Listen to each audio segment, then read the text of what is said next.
Ginger Beach Studio is not a channel for kids. If you are not 18 years or older, please click off. If you cannot handle the occasional cussing or get your feelings hurt easily, this channel is not for you.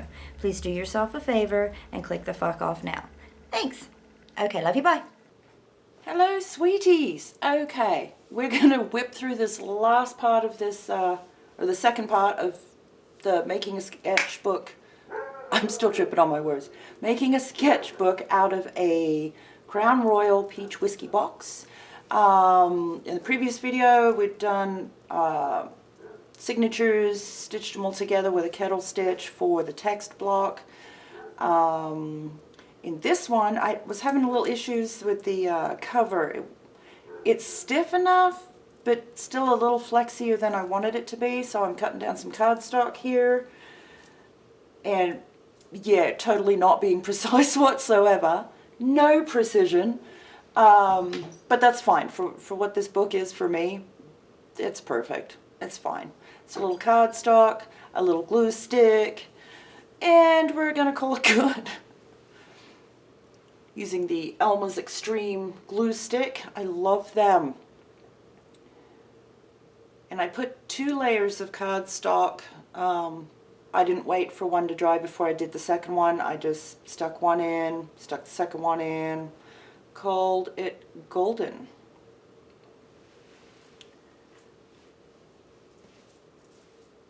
And yeah, I was planning on, at this stage still, to wrap the cover in clear packing tape, and yeah, it didn't need to be fancy. Besides, I can always go and add something or paint something later if need be, right?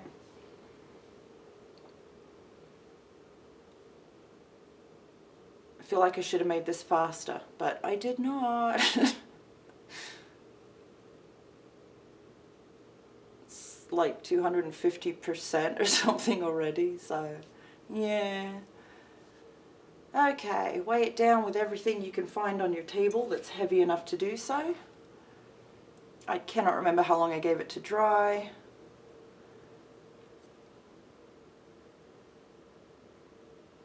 It might have been till the next day, actually. I don't remember. Give it a little trim with the scissors here. Call it good, see? And packing tape.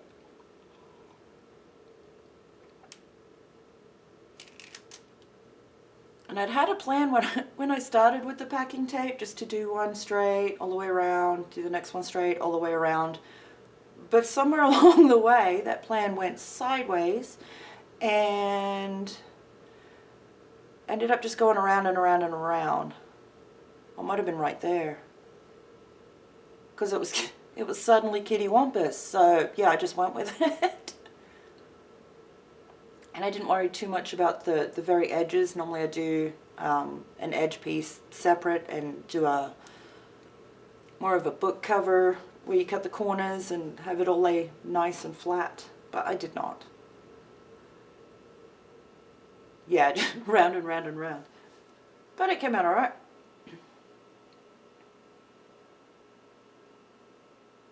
It's not pristine or anything. There are some air bubbles in it because I did it in a hurry. But again, it's a sketchbook to sit down in the evenings and just doodle in. That's all. Take your card, give it a little mash down there, little by little. Probably should have done that as I went, but I didn't. Okay, make sure it's going to work. And yeah, way stiffer than it was, though now there's a slight gap between the cardstock and that edge flap that I'd made. So that's going to bug by the time the book is done, I'm sure, but by then it won't matter. Okay, I do not advise doing this at all. It was quite a pain in the butt. But I trimmed down my text block after I put it together with my trusty razor knife. Well, as far as razor knives go, that one is one of the ones from Lowe's. Whatever they're, let's see if I can find it here. Yeah, Cobalt. it's called. It's their brand name one, I guess. But that thing has been put to the test on multiple occasions, and it's still kicking, and I haven't had to change a blade yet, so that's impressive. But yeah, the trick here was to not let the text block wander. And yeah, obviously not a precision job whatsoever, but keeping the spine straight was of utmost importance, because they will wiggle.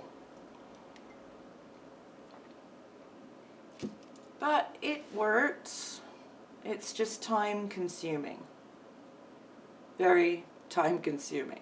But had I put the time in beforehand, yeah, that would have been just as time consuming, just in a different way, right? So you're going to put in time somewhere. I do, however, advise putting it in beforehand. But this was a fuck it, we'll do it live kind of a project, so that's what I went with. Yes. And it's funny, I can do all sorts of mess on my table, usually for far longer than I probably ought to, and still be creative. But those scraps of paper right there, just looking at them right now, is bugging the crap out of me. And I know I move them, I know I get rid of them, but yeah, see, there we go. There we go. It's like, nope, I can't. Even though I'm going to add to it, or do it again or whatever, yeah, I don't know why. Isn't that weird? With all the rest of the mess on my table, that's what set me off. Oh my goodness.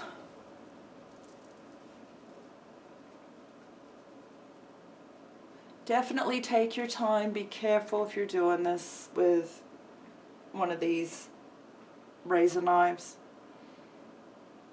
Because, yeah, I don't want you to cut off a finger or something.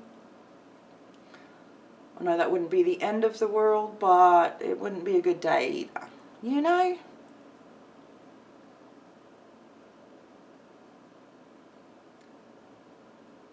Actually, I know somebody has cut off part of a finger and signs paintings with handprint dipped in paint, and he calls it nub art. That's how he signs his paintings.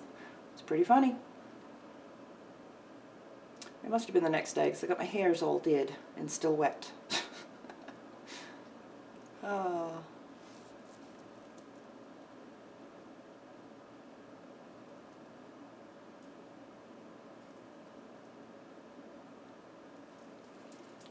Okay.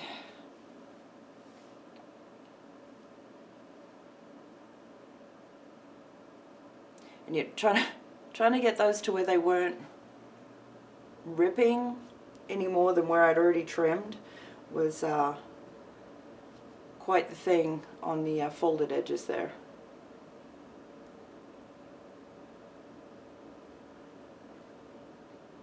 Alrighty. Alright, hang on a second. I'm going to save you from doing this again. Hang on. Alrighty. You saw me do the first one. I didn't think you need to see me do the second one. Alright. So now we're checking that they are close enough to not be hanging out so they get banged up and whatever. Put away the sharp things.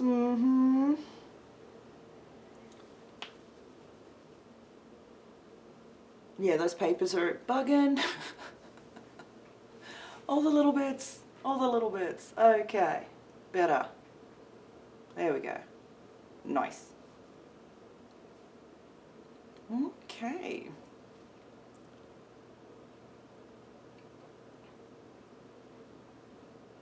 What was I doing with... Oh, fixing my masking tape's peeling up off my paper there. I still have some paintings and stuff to do, so I've kept it down even though it's bugging the ever-living piss out of me. Because every time I lean on the table or do anything, the tape pulls up or it just makes noise. And a little bit of crinkly, I'm down for. Some textury noise, I'm good for. But a lot of it, or having that kind of noise all the time, yeah, not so much. Ended up doing packing tape over the duct tape because there was just enough on the edges there that eventually, because I knew I was going to put the book away, pull it out, put it away, pull it out, it'd start to roll that edge, and I didn't want to put more or a wider section of the purple, so I just covered it in packing tape. Okay. Now thinking what kind of lashing I wanted to do. Why is it poking out the bottom?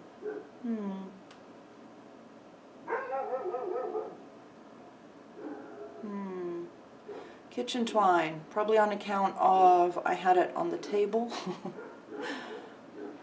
Although I do like to do this with ribbon or yarn, it just makes really, really pretty dangly bits and a pretty binding. But the reason I do a lashing binding like this, it might have an actual name, I don't know, I call it a lashing binding, is this way I can take out the guts of the book if I need to, much easier than trying to cut it out and have to redo the cover. Do you know what I mean? Because I'll do that, that's fine. I do that for all sorts of books. But I end up replacing the guts of my books, even ones I didn't plan on, quite frequently actually. I blow through books and notebooks and planners. Found a planner I'm jonesing for, but it's not in the budget currently.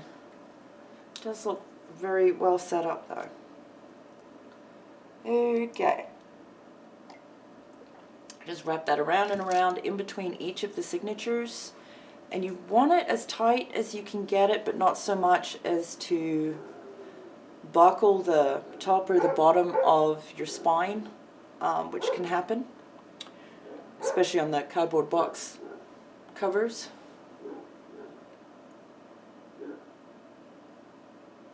And sometimes if I have more than one text block like that, I will use the same set of twine or string or whatever I'm using to lash it in there with, and I'll just go from one all the way through the next one. On this one, I decided to do a separate lashing, and that way I could take out half a book if I wanted to without messing up the lashing on the other half. It made sense at the time. Now that I think about it, I don't think it matters all that much, but whatever. It is what it is, yeah? You do however makes sense to you. Excuse me. But yeah, just getting in between all of the signatures proper. You can go in between or in the middle of the signatures as well. And sometimes I do that and in between the signatures. But this one I just went in between signatures. You can also take that and glue your first and last page to the cover like an actual flyleaf, but I didn't. Especially since I had all that packing tape on there. Always run through, give the book a good squish, make sure it's all good. That's the center there between the two text blocks. But yeah, run through each one. Not every single page, but make sure it all lays flat and is lovely. Getting so fancy. So fancy. Little doodles, little sketch. And I should have covered that with tape or something on account of it's already scratching off where I've moved my book so much. And yeah, it was like, yeah, it's good, but see the way the cover pops open? That was bugging me, and I really am addicted to book elastics. I totally cheated here and just got out the big hole punch, which was good because, yeah, that cardboard put up a fight. They make good boxes, I'll tell you what. Well, they have good boxes. I do remember how I wanted to do it. It's like, hang on, do I go up and over or not? I still have to put a charm or a thumb tag, something I can grab to get it off easier. I haven't done that yet, but I will. If you don't want to put a charm on it or something, you can put a knot with a small loop in it right in the center of the front before you tie it to finish it off there, and it gives you enough to grab onto. Just trim my tails a little bit there. Oh, and I had stuck it down because I didn't want to get caught on everything. So I just, little clear tape, and it's done. I now have a new sketchbook with printer paper. Ta-da! Thanks for hanging out, you guys. I love you. Bye! Hey sweeties, thank you for watching my video. I'll pop up something up here somewhere so that you can click to either another playlist or another video, whatever YouTube pops up for you. Make sure you give me thumbs up, thumbs down. Doesn't hurt my feelings either way. And make sure that you're subscribed and you hit my notification bell. For real, ring my bell. Anyhow, but as YouTube changes and updates, sometimes those things fall off without anybody noticing one way or the other. So make sure all of your subscriptions are where you want them to be, okay? I will see you guys in the next video. I love you. Okay, bye.